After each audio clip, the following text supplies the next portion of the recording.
Hey everybody, welcome to my channel. For those who don't know, my name is Snake Leland, and I make videos talking about movies, and this review is a special one because for the first movie review of 2025, I'm going to be talking about my all-time favorite film, which is Universal's 1933 adaptation of H.G. Wells's The Invisible Man. This movie tells the story of Jack Griffin, played by Claude Reigns, who is a chemist that accidentally turns himself invisible, and unbeknownst to him, the drugs that have done so also make him a violent monster who goes on a rampage throughout the rest of this movie. Starting off with my first reason for being one of my all-time favorites is the performance of Claude Reigns. He was a prolific character actor, for those who don't know, who appeared in a number of films, such as one of my all-time favorites, Casablanca, for example, and also in other films like Mr. Smith Goes to Washington and The Adventures of Robin Hood. And this was also his first film in America, and he does it, for the most part, with his voice. And the only time you technically see him for the majority of the film is when he's wrapped in bandages. And I'd argue that is a very impressive thing to do, as it demonstrates he's one of those actors who can command a scene and also instantly grab your attention. And once you hear his voice, you know it's Claude Reigns, and you're excited to see, or again, in this case, hear him. And he plays Jack Griffin as a troubled man who's been driven to insanity both by the drugs he's using, as well as just the obvious frustration of trying to find a way to reverse what he's done.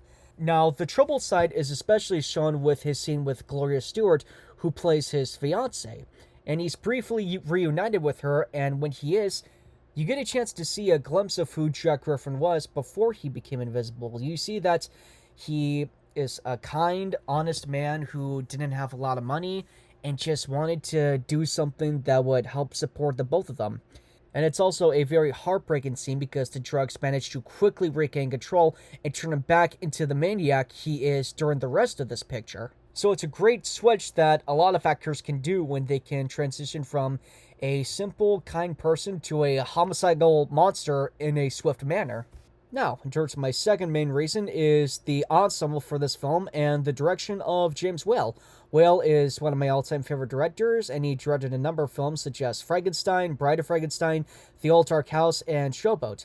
And he was a theater director before he entered Hollywood, and that background always shows in all of his films, and especially in this one. And one of the main ways he does this is with his ensembles with his films, as many times you don't even need to have their names, just an expression or the way a character will deliver their lines will leave a very lasting impression on you.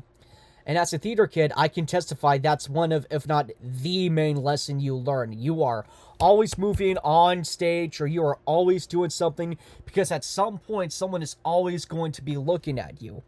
And a couple of performances that come to mind are Una O'Connor, who plays the wife of the owner of the inn that Jack is staying at the start of the movie, and she plays it in a delightful, over-the-top manner. She's the one who screams whenever the Invisible Man is running around in their city, and E.E. Clive is one of the policemen in the start of the film who acts way too calm about Jack being invisible.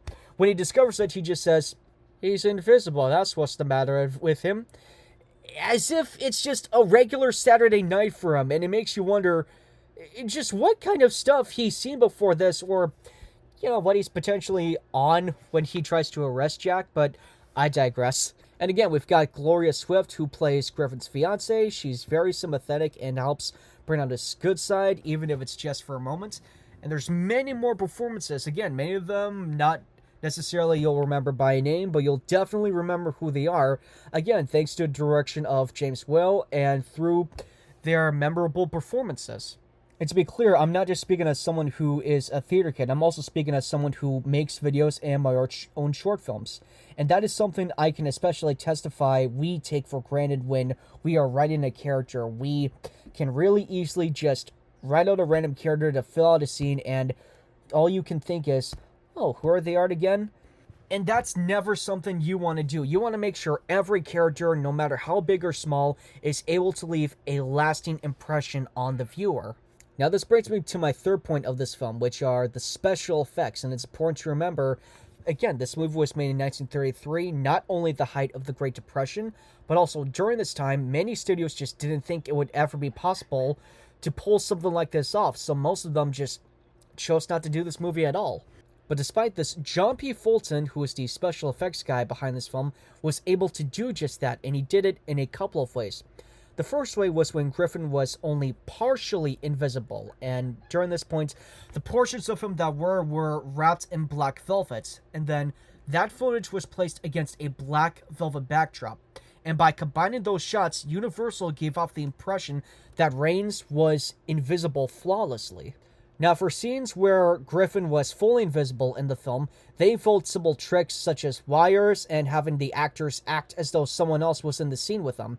And again, it's really impressive, especially as someone who edits my own short films. The practical effects, I think, are a very beautiful thing we take for granted, especially in the age of AI. We're just being taught to let the computer do all the work for us and fix it in post, which, trust me, if you want to give your editor a headache, that is one of the worst things you can do to them.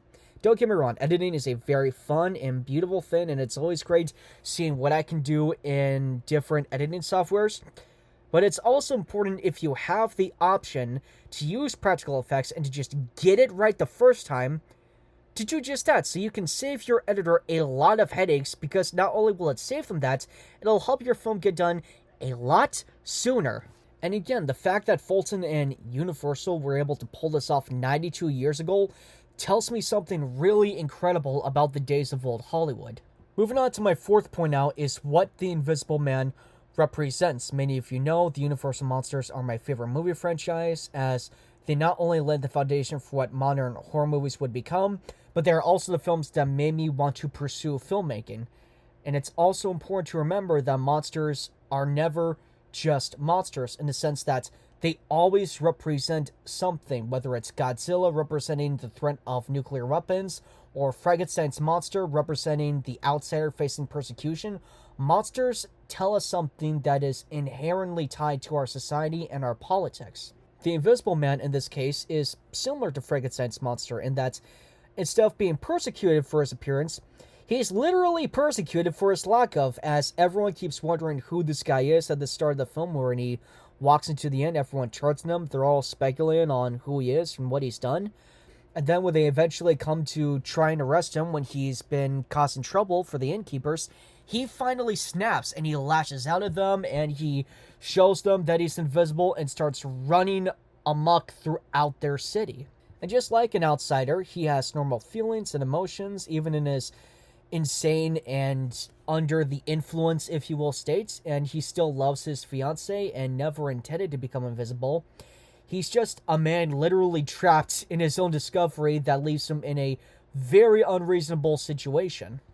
Now, moving on to my fifth and final point of why I absolutely love this movie is, it's honestly just a really fun film to watch. And don't get me wrong, again, it's got really touching scenes, again, with Gloria Stewart especially, but like Whale's other works, you're just going to be having a blast with it. Like when Griffin is running amok in the town, you can tell Whale and Fulton were having fun with what they were doing. Having him rob banks, for example, or stealing a policeman's pants especially, is one of the most memorable parts of the film. And it's that kind of humor throughout many of Whale's projects that help make this movie its own thing. And another thing we take for granted is, this movie is only 71 minutes long. Like many of the other monster movies, for example, and many of, let's say, the Marx Brothers movies, for example. This film is short, but it doesn't leave you feeling like you missed anything. You can even watch it twice, and you'd still barely be at an 2.5 hour mark. And to be clear, there's absolutely nothing with long movies. I love 2.5 long hour films as much as the next man. But I'm just saying it's important that we don't get used to only seeing films at those long lengths. Sometimes you only need an hour to tell your story. And that's great. It doesn't mean your story needs to be stretched out. It doesn't mean it needs to be extended. It only means you need that certain amount of time to tell your story. So again, this is my all-time favorite film, as it has many great performances. It's one of the Universal Monster films' best ones, and for me, it especially influences me when I'm trying to come up with my own movies. Now, before I go, I want to thank you very much for watching my first movie review of 2025. It really means a lot to me that you watched it, and if you enjoyed it, thank you very much, and be sure to give this video a thumbs up if you did, and be sure to subscribe so you don't miss any future movie reviews from me. And with all that said, my name is Snake Leland, and I hope you have a great day.